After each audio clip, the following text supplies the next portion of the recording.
एक हाथ में चौक और एक हाथ में डस्टर लेकर वो ब्लैक बोर्ड पर बच्चों को पढ़ाना चाहता था, लेकिन उसके पिताजी की इच्छा थी कि वो एक फौजी बने। उसकी कद काठी और डील डॉल कुछ ऐसा था कि वो फौज के ही लायक नजर आता था, लेकिन उसकी डेस्टिनी में क्या था ये तो कोई नहीं जानता था।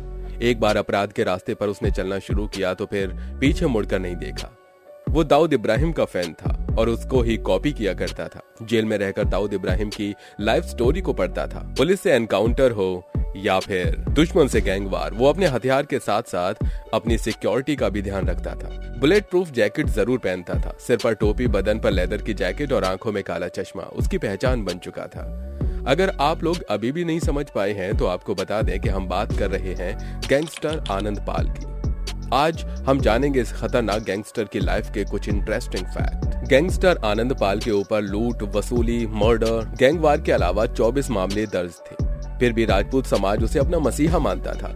उसके गैंग में 100 से ज्यादा बदमाश काम करते थे। आनंद पाल के बारे में कहा जाता था कि वो बहुत ही खतरनाक और खूंखार आदमी था। वो जिसको किडनैप कर लेता था उसको छोटे से पिंजरे में बंद कर देता था और उसके बाद उसे इस तरीके से परेशान किया करता था, उसे टॉर्चर किया करता था। इतना ही नहीं, जब पुलिस आनंद पाल को पकड़ने के लिए जाती थी तो जिस शहर में उसके होने की पॉसिबिलिटीज होती थी, उस पूरे शहर के चप्पे चप्पे पर पुलिस तैनात कर दी जाती थी।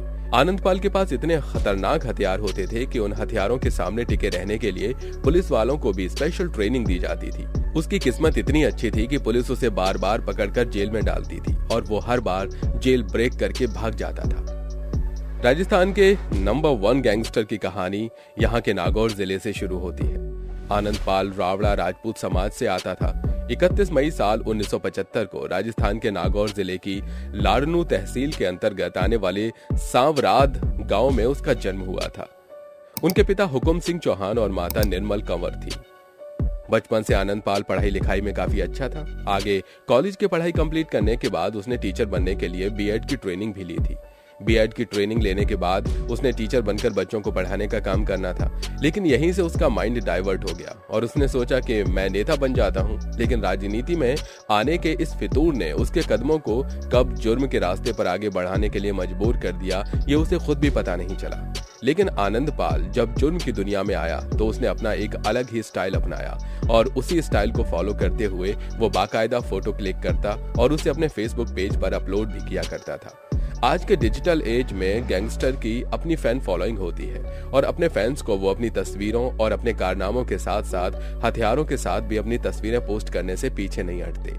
वो जब भी पेशी पर जाता था तो कुछ इस तरीके से तैयार होता था जैसे आप और हम किसी पार्टी के जाने के लिए तैयार होते हैं। आंखों पर काला चश्मा, सिर पर टोपी, बदन पर लेदर की जैकेट पहनकर वो पुलिस वालों के बीच बड़े स्टाइल से करने का काफी शौक था। वो जेल में रहकर दाऊद इब्राहिम पर लिखी हुई किताबें पढ़ा करता था।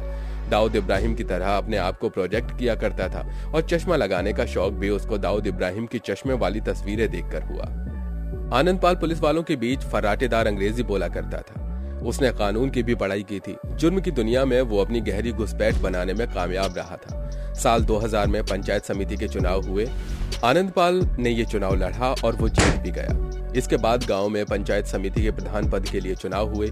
आनंद पाल ने ये चुनाव एक निर्दलीय प्रत्याशी के तौर पर लड़ा। उसके सामने कांग्रेस पार्टी के एक बड़े नेता का बेटा चुनाव लड़ रहा था। उसके ओपोनेंट का जगन्नाथ बोर्डक था, जो कांग्रेस के बड़े नेता हरजी राम बोर्डक का बेटा था। जब चुनावों का नतीजा सामने आया तो आनंद पाल इस चुनाव में 2 वोटों से हार गया। लेकिन राजनीति एक ऐसा दलदल है जिसमें आनंद पाल उलझ कर रह गया। दरअसल उस समय क्षेत्र की बड़ी बड़ी पार्टियों के राजनेता नहीं चाहते थे कि आनंद पाल राजनीति में सक्रिय हो, सफल हो और आगे बढ़े। आनंद पाल ने भी राजनीति करते करते शराब की तस्करी शुरू कर दी थी। वो शराब की तस्करी के क्षेत्र में आगे तक नाम कमाना चाहता था। अपने आप को लिकर किंग की तरह देखता था। उसके साथ काम करने वाले लोगों के साथ कुछ इस तरीके का कास्ट इक्वेशन बैठा कि वो देखते ही देखते राजपूत समाज के बीच पसंद किया जाने लगा। प्रधान का चुनाव हारने के बाद साल 2006 में उसने जुर्म की दुनिया में कदम रखा और अपराध के रास्ते पर काफी तेजी से आगे बढ़ता चला गया। उसे बुलेट प्रूफ जैकेट पहनकर खून की होली खेलने का शौक था। राजस्थान का वो नंबर 1 गैंगस्टर बन चुका था। आनंदपाल को जाने वालों का कहना है कि उसे राजनीति में आने के लिए इंस्पायर करने वाले राजनेता ही थे, लेकिन आगे चलकर वही उसके खिलाफ हो गई। फिर आगे चलकर राजनीतिक संरक्षण हासिल करके ही आनंदपाल ने जुर्म की दुनिया में कदम रखा और आगे बढ़ता चला गया।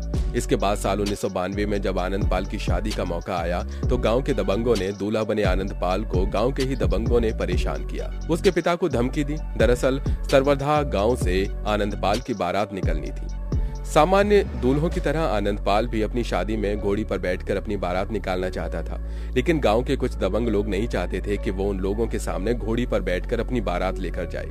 इस तरह दूल्हे के घोड़ी पर बैठकर अपनी बारात निकालने की परंपरा को बिंदोरी कहा जाता है और गांव के दबंगों ने आनंदपाल के पिता को साफ साफ धमकी दे दी थी कि तुम अपने बेटे की शादी में बिंदोरी नहीं निकालोगे। जब आनंदपाल अपने गांव में बिंदोरी निकाल रहा था, यानी कि घोड़ी पर बैठकर अपनी बारात निकाल रहा था, तब बचाना उसकी बारात पर पथराव हो गया और दबंगों ने उसके इस तरह बारात निकालने पर रोक लगा दी। इस बीच आनंदपाल का एक दोस्त जीवन राम गोदारा था। उसकी पहचान एक छात्र नेता के तौर पर थी और क्षेत्र में उसकी अच्छी पकड़ थी। जीवन राम गोदारा अपने साथियों के साथ खुद आनंदपाल की बारात में शामिल हुआ। उसने आनंदपाल को घोड़ी में बिठाया और बारात के आगे डांस भी किया। गांव के किसी भी दबंग की हिम्मत नहीं हुई कि वो जीवन राम गोदारा और आनंदपाल की बिंदोरी को रोक सके। इस घटना ने आनंदपाल की जिंदगी की दिशा को बदल कर रख दिया। दरअसल आनंदपाल ने जीवन राम गोदारा का जो प्रभाव देखा, उसे देखकर उसे लगा कि आगे चलकर उसका भी ऐसा ही नाम होना चाहिए। उसने जुर्म की दुनिया में कदम रखा और धीरे धीरे अपना रुतबा बढ़ाना शुरू कर दिया। जीवन राम गोदारा और आनंदपाल के बीच दोस्ती का सिलसिला बहुत समय तक आगे नहीं बढ़ सका। आगे चलकर एक गाली गलौज की बात पर आपत्ति उठाते हुए आनंदपाल जीवन राम गोदारा से अलग हुआ। इसके बाद दोनों के बीच दुश्मनी का खूनी सिलसिला शुरू हो गया। आगे चलकर जीवन राम गोदारा पर फौजी मदन की हत्या का आरोप लगा। मदन आनंदपाल का दोस्त हुआ करता था। मदन की हत्या के बाद आनंदपाल जीवन राम गोदारा से दुश्मनी पाल बैठा और उसकी जान से मारने के उपाय सोचने लगा। इसके बाद जब उसे मौका मिला तो उसने जीवन राम गोदारा को बड़ी ही बेरहमी से मारा। दरअसल मदन की हत्या के बाद जीवन राम गोदारा और आनंदपाल के बीच की दुश्मनी ने जातिगत मतभेदों का रूप ले लिया। आनंदपाल ने जीवन राम गोदारा को मारने के लिए पत्थर के उसे टुकड़े का सहारा लिया जिससे छत बनाई जाती है। वो एक चीप की तरह थी और उसी से जीवन राम गोदारा के सिर पर मार मार कर उसकी हत्या कर दी गई। इस हत्याकांड ने आनंदपाल को राजपूत के बीच काफी फेमस कर दिया और उसे बड़ा मान सम्मान मिलने लगा, लेकिन राजपूत और जाट के बीच की खाई गहरी होती चली गई। इस हत्याकांड के बाद एक दोनों ही तरफ के लोग मारे जाने लगे। जीवन राम गोदारा की हत्या तो इस सिलसिले की केवल एक शुरुआत भर थी। जीवन राम गोदारा की हत्या के अलावा भी डिडवाड़ा में ही आनंदपाल के ऊपर 13 अपराध और रजिस्टर किए गए। सीकर में गोपाल फोगाट की हत्या हुई। फिर इस हत्याकांड में भी आनंदपाल का नाम आया। आपको बता दें कि उस पर दर्ज 13 मामलों में से 8 मामलों में कोर्ट ने आनंदपाल को भगोड़ा घोषित किया था। सीकर के गोपाल फोगाट और आनंदपाल की हत्या से जुड़ा मामला राज्य की विधानसभा में भी गूंजने लगा। देखते ही देखते जुर्म की दुनिया में आनंदपाल का कद बुलंदियों को छूने लगा। वो कानून के साथ साथ नेताओं और दुश्मनों की आंखों में भी खटकने लगा था। साल 2006 से लेकर साल 2011 तक आनंदपाल ने लगातार अपराध किए। कहा जाता है कि उसने अपराध करने का तरीका ही बदल लिया। वो खुद कभी किसी अपराध को करता हुआ नहीं पकड़ा गया। आनंदपाल ने किसी भी जुर्म को अंजाम देने के लिए अपने लोगों को पाल रखा था। कभी उसके पास 10 से 12 लड़कों का गृह हुआ करता था, जो देखते ही देखते 200 लोगों का हो गया। लेकिन ये 200 लोग वो थे जो अपने अपने एरिया के गुंडे थे और उनके पास अपने अपने एरिया में अलग से लड़कों का गिरोह मौजूद था। इसका मतलब यह है कि वो इस तरह आनंदपाल के पास हजारों की संख्या में लड़के मौजूद थे जो उसके एक इशारे पर किसी भी अपराध को अंजाम देने के लिए तैयार रहते थे। इस घटना राजस्थान के बीकानेर जेल में गैंगवार से जुड़ी है, जो साल 2015 में हुई थी। इसमें आनंदपाल भी दुश्मन की गोली का शिकार हो गया था। ये घटना साल 2015 के दिसंबर महीने की है, जब आनंदपाल और उसके साथी सुभाष मुंड को पेशी पर नागौर ले जाया जा रहा था। पेशी के लिए ही उसे अजमेर सेंट्रल जेल ले जाया गया और उसके बाद फिर वहां से जब उसे वापस लाया जा रहा था तो उसने पुलिस वालों को मिठाई खिलाई। मिठाई में कुछ नशीली चीज मिली हुई थी, जिसकी वजह से उसकी सिक्योरिटी और पहरेदारी में लगे पुलिस वालों को नशा हो गया और आनंदपाल के साथियों ने पुलिस वालों पर फायरिंग की और आनंदपाल को वहां से छुड़ाकर अपने साथ ले गए। इस गोलीबारी में एक पुलिस वाले की भी मौत हो गई। इसके बाद तो पुलिस ने आनंदपाल की तलाश में धरती आकाश एक कर दिया, लेकिन इसके बावजूद भी पुलिस की सख्ती कोई काम नहीं आई और आनंदपाल फरार हो गया। इधर राजस्थान के सीकर स्थित फतेहपुर के नजदीक ओलेप्सा गांव में अनुराधा चौधरी रहा करती थी। अनुराधा के पिता रामदेव सरकारी नौकरी किया करते थे, जबकि उसकी मां की मौत हो चुकी थी। अनुराधा ने बीटेक की पढ़ाई की और उसके बाद MBA भी किया। वो पढ़ाई लिखाई में काफी होशियार थी। अनुराधा को दीपक नाम के एक लड़के से प्यार हो गया। आगे चलकर दोनों ने शादी कर ली। दोनों शेयर ट्रेडिंग का काम किया करते थे। उन्होंने लोगों को शेयर में पैसे लगाने की एडवाइस देने का काम शुरू किया। लोगों ने उनकी बात पर भरोसा किया और लाखों करोड़ों रुपए उनके कहने पर शेयर मार्केट में लगा दिए। लेकिन शेयर मार्केट में जब घाटा हुआ तो लोगों को उनके पैसे का नुकसान हो गया। इससे जो समस्याएं पैदा हुई उससे जूझने के लिए इन दोनों ने गैंगस्टर आनंद पाल से संपर्क किया। आनंद पाल से संपर्क हो जाने के बाद अनुराधा उसकी गैंग में शामिल हो गई। आगे चलकर अपहरण और ऐसे कई जुर्म में अनुराधा का नाम सामने आया। वो काफी डिफरेंट स्टाइल में अपने फोटो शूट कराया करती थी। वो गैंगस्टर आनंद पाल से मिलने के लिए बेधड़क जेल में चली जाया करती थी।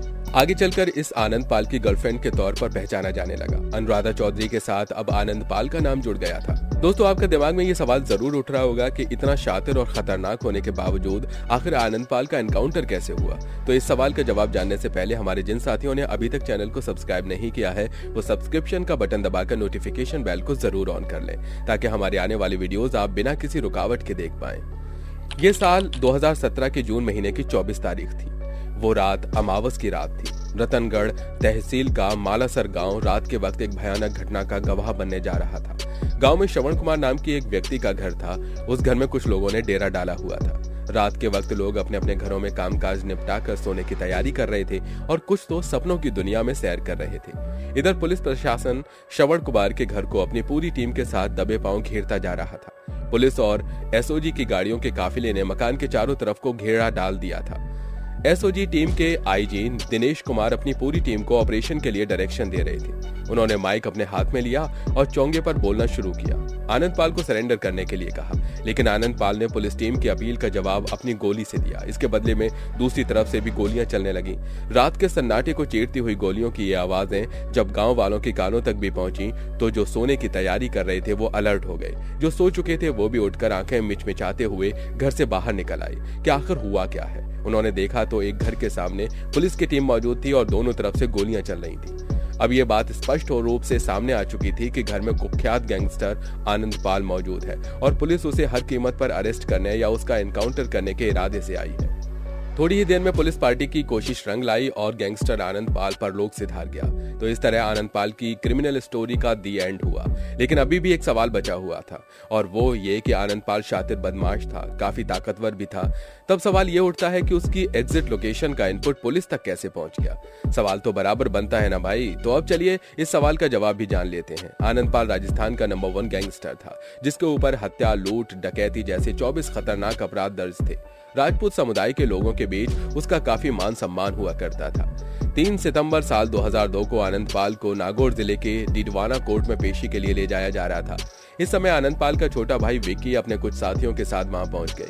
सभी के पास हथियार थे। उन्होंने पुलिस टीम पर फायरिंग कर दी और आनंद पाल को वहां से छुड़ाकर अपने साथ ले गए। इसके बाद एसओजी आनंद पाल के साथ साथ उसके भाई और उसके साथियों को भी काफी सरगर्मी से तलाश कर रही थी। साल 2017 में एसओजी को सफलता मिली। उसने आनंद पाल के भाई विक्की उर्फ रूपेश और उसके साथी देवेंद्र उर्फ गट्टू को अरेस्ट कर लिया।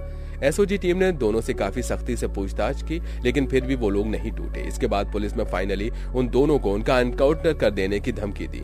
एसओजी टीम की ये धमकी काम कर गई। विक्की का दोस्त गट्टू यानी देवेंद्र टूट गया और उसने आनंद पाल की एग्जैक्ट लोकेशन की इन्फॉर्मेशन आईजी दिनेश कुमार को दे दी। आनंद पाल ने राजस्थान सरकार और पुलिस की नाक में दम कर दिया था। उसे पकड़ने के लिए पुलिस को खास तैयारी करनी पड़ती थी। उसके पास इतने खतरनाक हथियार हुआ करते थे कि उनका सामना करने के लिए जाने वाली पुलिस टीम को उसे स्पेशल ट्रेनिंग देनी पड़ती थी। इतना ही नहीं, जिस लोकेशन पर आनंद पाल के होने की सूचना होती थी उसे पूरी तरह से किले में तब्दील कर दिया जाता था। इसके बाद गोलीबारी होती थी और आनंद पाल जैसे तैसे पकड़ में आ जाता था। लेकिन समस्या ये थी कि उसके बाद भी वो हर बार जेल तोड़कर भागने में कामयाब हो जाता था। इसलिए इस बार पुलिस ने उसे पकड़ने से ज्यादा उसका एनकाउंटर करने में इंटरेस्ट दिखाया। लेकिन आनंद पाल के एनकाउंटर के बाद पुलिस की पूरी टीम एक नई विवाद में फंस गई। दरअसल आनंद पाल के एनकाउंटर को लेकर पुलिस का विरोध शुरू हो गया। लोग सरकार का भी विरोध करने लगे। आनंद पाल के फैमिली मेंबर्स ने उसकी डेड बॉडी को लेने से इनकार कर दिया और अस्पताल में ही धरना देकर बैठ गए। फाइनली उसके शव को फ्रीजर में रखना पड़ा और लगातार 3 हफ्तों तक आनंद पाल की डेड बॉडी फ्रीजर में रखी रही। कुल मिलाकर आनंद पाल मरने के बाद भी पुलिस टीम को लोहे के चने चबाने पर मजबूर कर रहा था। सरकार के लोगों ने राजपूत समाज और आनंद पाल के फैमिली मेंबर्स को काफी समझाया, लेकिन वो लोग इस पूरे एनकाउंटर की सीबीआई जांच की मांग करने लगे। 12 जुलाई को आनंद पाल के एनकाउंटर के विरोध में एक सभा का आयोजन किया गया। बताया जाता है कि सभा में 2 लाख लोगों की भीड़ इकट्ठा हुई थी। इस तरीके का पब्लिक सपोर्ट देखकर पुलिस की भी हालत खराब हो गई। इस घटना के ठीक दूसरे दिन सरकार ने आनंदपाल के घर वालों को उसके फ्यूनरल की परमिशन देने के लिए अपने पास बुलाया, लेकिन यहाँ गुगली ये हो गई कि पुलिस प्रशासन ने खुद ही आनंदपाल का फ्यूनरल कर दिया। राजनीतिक गलियारों में तो ये भी कहा जाता है कि साल 2018 में राजस्थान में जो वसुंधरा सरकार को पवेलियन में बैठना पड़ा था, उसकी वजह भी आनंदपाल के एनकाउंटर का नेगेटिव असर था। आनंदपाल की मौत की सीबीआई जांच चल रही है। सुना है कि अब उसका मंदिर भी बनने वाला है। आनंदपाल के ऊपर गाने सोशल मीडिया पर ट्रेंड कर रहे हैं। दोस्तों, क्या वजह है कि आनंदपाल जैसे गैंगस्टर को भी इतना ज्यादा पब्लिक सपोर्ट मिला? इस सवाल का जवाब हमें कमेंट बॉक्स में लिखकर जरूर बताइएगा। वीडियो पसंद आया हो तो इसे लाइक करके अपने दोस्तों के साथ शेयर करिए। फिर मिलेंगे नए वीडियो में, तब तक के लिए जय हिंद, जय भारत, वंदे मातरम।